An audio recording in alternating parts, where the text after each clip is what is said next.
I used to have nothing.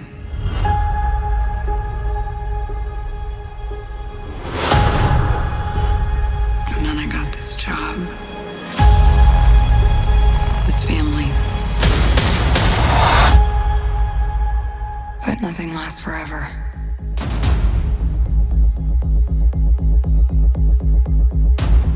I heard you had to leave in a hurry.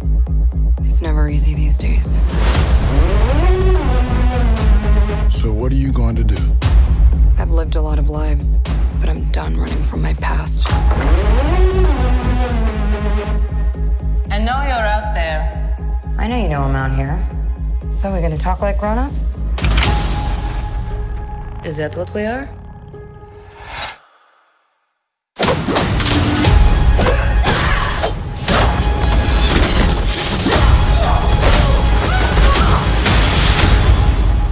It's good to see you too, sis.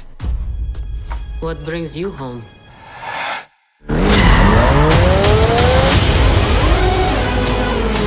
We have unfinished business. We have to go back to where it all started. Lucky us.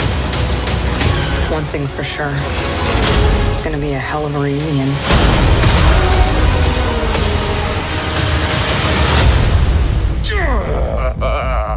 Still fits. Family.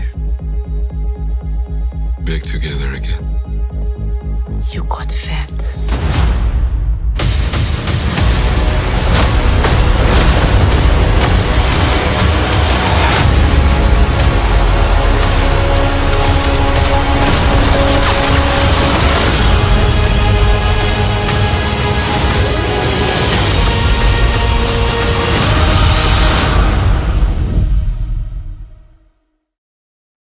All right, that was the Black Widow trailer. It was supposed to be due out May 2020.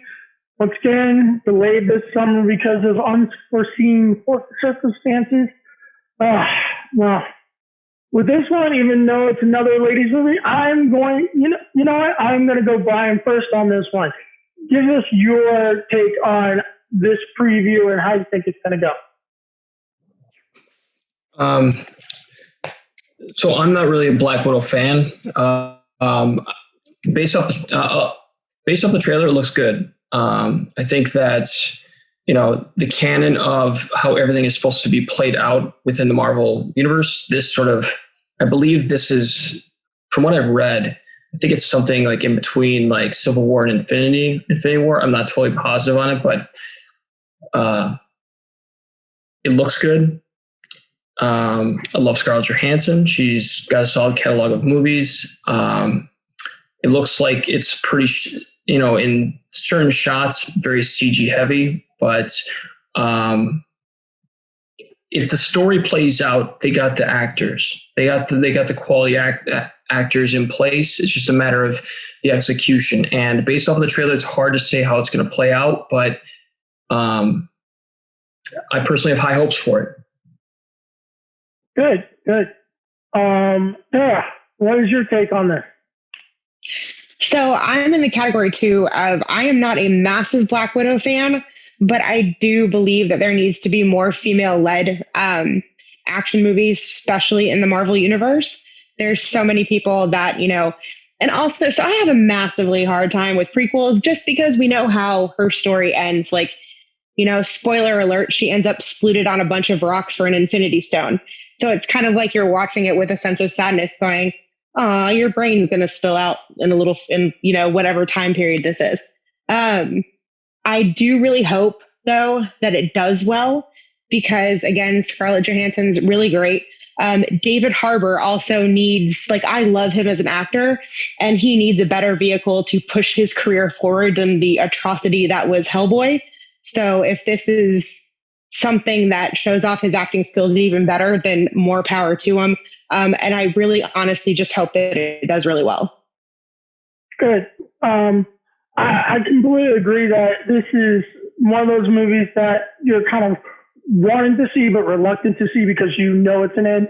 The whole prequel thing to me is a sad trope of the the Hollywood machine trying to just make more money on something that you already love and like.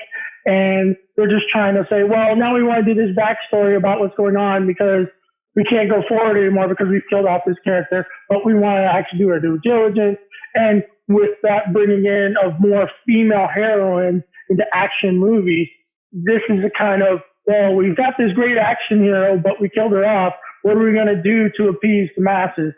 And what Marvel is serving up for that so they can actually feed that need. But I do believe that the action scenes in this and the way that Marvel does do their superheroes compared to the DC film we've seen before is going to be very, very intense and very enjoyable over the whole run of this film. Now,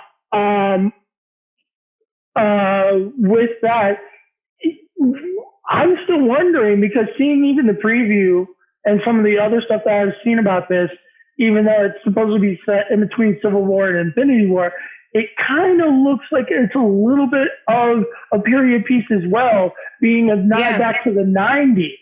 Now, I'm wondering if that's on purpose or if it's just that, you know, that whole rehash of the old family. They don't care what time period it is, and they're not really worried about placing it in the timeline of where it needs to be until they describe it to us in the movie. They're not worried about the cinematography of it being in the right period specific time zone. Do you guys agree about that? Yeah, I definitely think there's no, like, you can't really place where this is. It's like, where does this fall in line? Because obviously they're going to do flashbacks to her childhood. They're going to do flashbacks to teenage years. And it's kind of muddled in between. Like, all they do is throw her in a cheap red wig with bangs. And they're like, oh, look, she's 14 now. Ha, ha, ha. So I think they missed the mark on that one.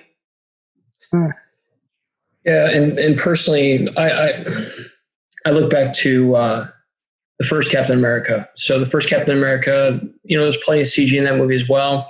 Even if you go to fast forward to not only the Winter Soldier, but, you know, throughout the Marvel cinematic universe, it's really hard, in my opinion, to piece what time frame each of them are in, with the exception of like Captain America, the first one. So all in all, I think that it's not important to really focus on period or the time frame of this movie. I think it fits, you know, it's just like every other Marvel movie in a sense. I think it just flows proper from what it looks like. All right, with that, give us your grade on this movie. Okay, so I want it to do well. So this is going to be hard. I think it'll be like 3.5 to 4. Rotten Tomatoes score, again, I'm going to go with the disgustingly toxic Marvel fandom, the neckbeards and the purists that are going to be more worried about Scarlett Johansson's ass and lycra than the story or anything else. Or the complaint that they don't feel like she's a main character enough to warrant her own movie. So I'm thinking the Rotten Tomatoes score is probably going to be pretty bad. It's probably going to be around 75%.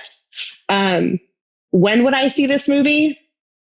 Just to support, I would see it opening night just to support the desire and the want for more female-driven leads in action movies. But my heart wouldn't be in it till it was like on Netflix, if that makes sense. Copy that. That's that in between that Brian is, you know, justified now. Right. We're gonna say in between watch. You know, I want to support it because it needs to have the support to have future.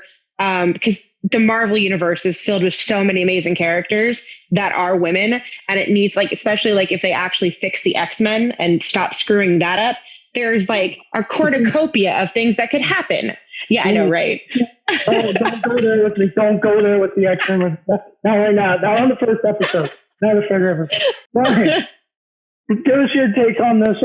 Give us your grades on this movie, on Black Widow. Yeah, this one's a tough one for me. I'm somewhat biased because I'm not really fully intrigued on the Black Widow character, but if they do it justice, similar to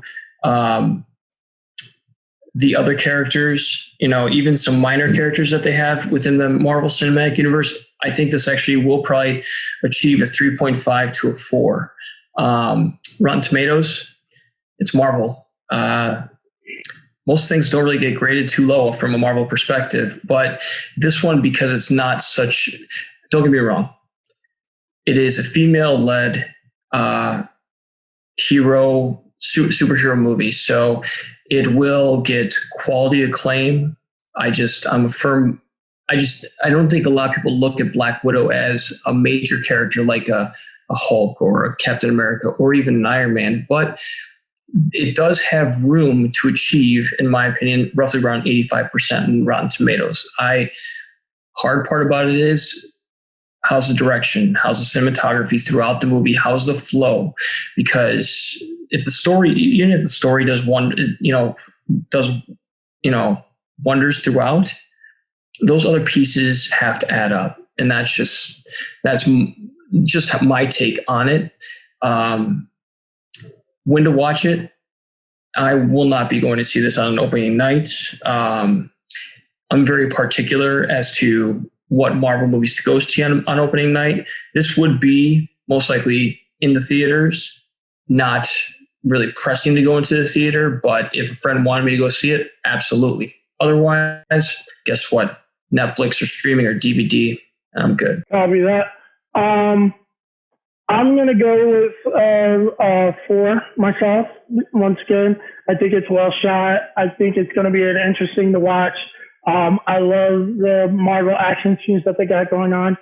I'm going to agree with Tara on this. It's probably going to be a 75 on Rotten Tomatoes, only because it is that, like you both have said, it's not the main character enough for everyone else.